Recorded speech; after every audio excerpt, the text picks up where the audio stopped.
আসসালামু আলাইকুম এভরিওয়ান, কেমন আছেন সবাই? এই তো নতুন আর একটা ভিডিও নিয়ে আপনাদের সঙ্গে কথা বলতে চলে আসলাম। আজকে আমি পুঁই শাক দিয়ে ডাল চচ্চড়ি করব, খিচুড়ি রান্না করে নিব, আর হচ্ছে মাছ রান্না করব, দাঁতনে মাছ রান্না করব, আলু বেগুন দিয়ে একটা ঝোল করব আর কি। দাঁতনে মাছটা তো অনেক বেশি প্রিয় একটা খাবার, বাট অনেক দিন ধরে ফ্রিজে রয়েছে, এর জন্য কেমন লাগবে জানি না। যাই হোক, রান্না করার পরেই বোঝা যাবে। দেন আমি এখানে সবকিছু গুছিয়ে নিয়েছি, শুধু পেঁয়াজ মরিচগুলো কেটেছিলাম না, আসলে ইসের ভিতরে পারা যাইতেছে না আর কি। রোজার সময় এদিকে এডিটিং এর কাজ থাকে, সবকিছু মিলায়ে ঘরে বাইরে একটা সময় দিতে হয়। আসলে সম্ভব হচ্ছে না ওইভাবে যে আমি সবকিছু প্রস্তুতি নিয়ে। আগে রমজানের দিন আমি সকাল থেকে কাজ শুরু করতাম, দেন তারপরে আমি করতাম, দুপুরে একটু রেস্ট করতে পারতাম, বাট রেস্ট জিনিসটা আমার লাইফে এখন আর হইতেছে না।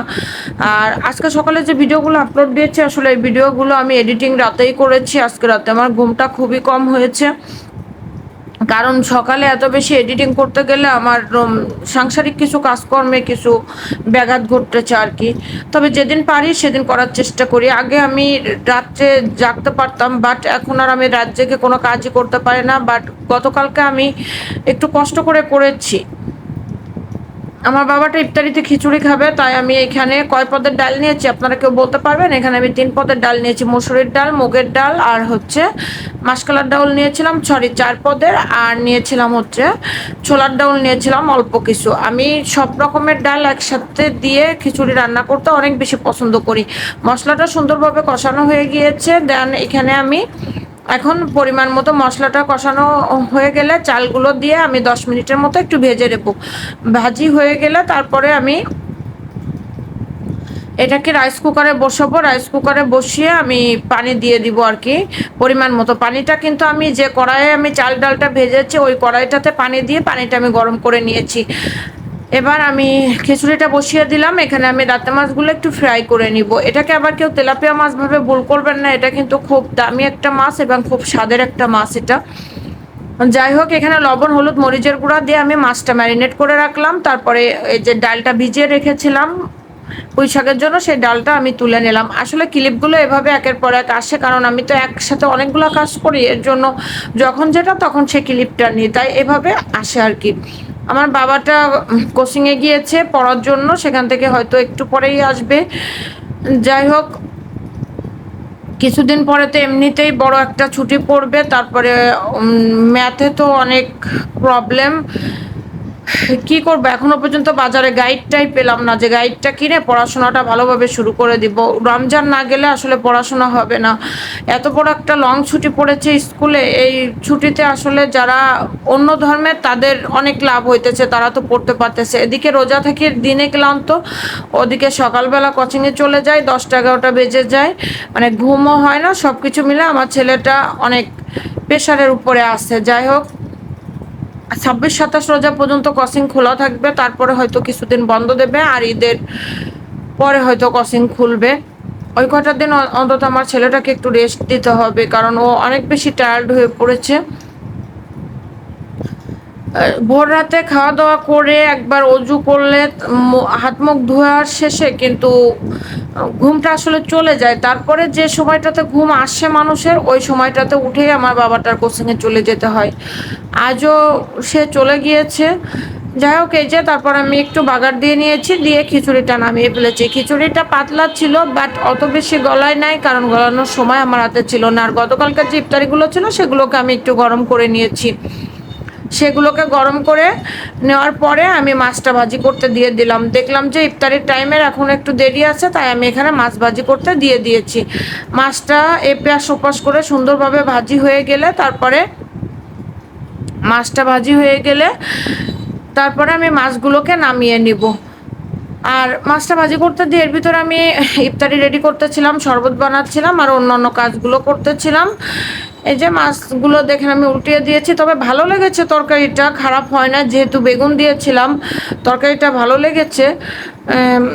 তবে অনেক দিন ফ্রিজে আমাদের হচ্ছে অভ্যাস ছোটোবেলা থেকেই সব সময় টাটকা মাছ খাওয়ার, তো টাটকা মাছ খাওয়ার অভ্যাস, অনেক দিন ধরে মাছগুলো ফ্রিজে ছিল, এর জন্য হয়তো একটু খারাপ লেগেছে, তাই ছাড়া আর কিছু না।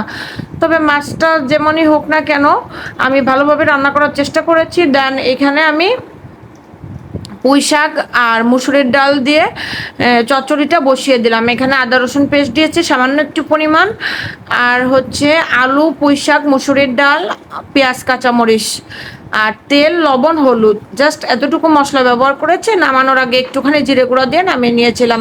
এর ভিতরে আমার বাবার প্লেটটা আমি রেডি করে দিয়েছি সব রকম সব কিছু দিয়ে। আজকে প্লেটটা একটু অন্যরকম ছিল, আমি বলেছিলাম। মাংস দিয়েছি, ছোলা, খেজুর, পেঁয়াজি, বেগুনি ছিল, আলুর চপ ছিল, সব কিছু মিলায় শরবত বানিয়ে আমি আমার বাবাটার প্লেটটা রেডি করে দিয়েছিলাম। আসলে রমজানের দিনগুলো সময়টাতে কোথা থেকে পার হয়ে যায় বুঝতে পারি না। এই যে আমি ভিডিওতে কাজ করি, এই কাজটা অনেকের কাছে অনেক সহজ মনে হইতেছে। আমিও শখ করে এসেছিলাম, আমার বাবা বলেছিল যে তুমি অবসর টাইমগুলোতে এই কাজটা করবে, বাট এখন দেখি আমার অবসর তো দূরের কথা, আমার রেস্টেরই কোনো টাইম নাই। আমার রেস্টের যেটুকু কাজকর্ম শেষ করে যেটুকু সময় পাই সেই সময়টুকু আমার চ্যানেলের পিছনে দিতে হয়। এতদিন আমি এত বেশি পরিশ্রম করি নাই, কারণ এতদিন এত বেশি চ্যানেলের গ্রোটাও ছিল না। এখন যেহেতু চ্যানেলটা গ্রো করেছে সেহেতু একটু কাজের প্রতি মনোযোগটাও বেড়েছে। যাই হোক, এ কটা দিন তো সেইভাবে ভালোভাবে পড়াশোনাটা আসলে হবে না। সন্ধ্যার ইফতারির পরেও অনেক বেশি টায়ার্ড থাকে, তারপরেও পড়তে বসে মাসাল্লাহ। আমার ছেলেটা তো অনেক লক্ষ্মী। তারপরে আমি চচ্চড়িটা নামিয়ে নিয়েছিলাম, নামিয়ে নেওয়ার পরে এখানে তরকারিটা তুলে দিয়েছিলাম। আজকে আমি কথাগুলো বলতে যেয়ে কেন যেন হাঁপিয়ে যাচ্ছি, আমার খুব কষ্ট হইতেছে, আমি বুঝতে পারতেছি না। মশলাটা সুন্দরভাবে কষানোর পর দেন আমি এখানে আলু বেগুনটা দিয়ে দিলাম। আমাদের ওইখানে খুলনা অঞ্চলে তো এই বেগুনটাই বেশি চলে, আর এখানে দেখি লম্বা লম্বা যে বেগুনগুলো ওই বেগুনগুলো, কিন্তু আমরা এই বেগুনটাতে অনেক বেশি স্বাদ পাই।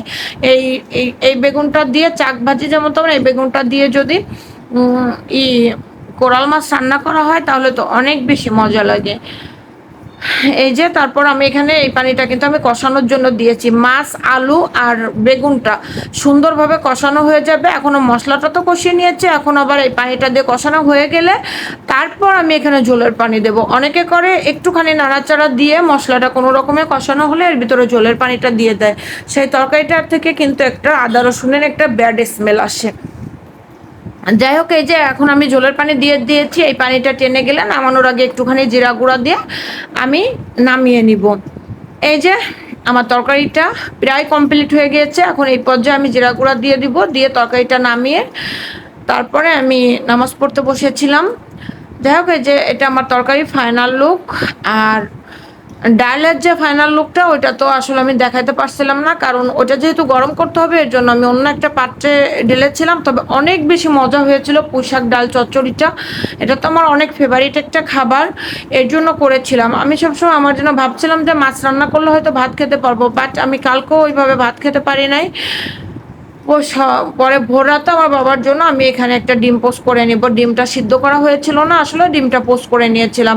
এভাবে ডিম পোস্ট খেতে তো আমার বাবা অনেক বেশি পছন্দ করে। আমার বাবা সেদিন বলতেছে যে কবে আবার রুটি খেতে পারবে সে। আল্লাহ হাফেজ, ভালো থাকবেন সবাই, সুস্থ থাকবেন, আমার জন্য দোয়া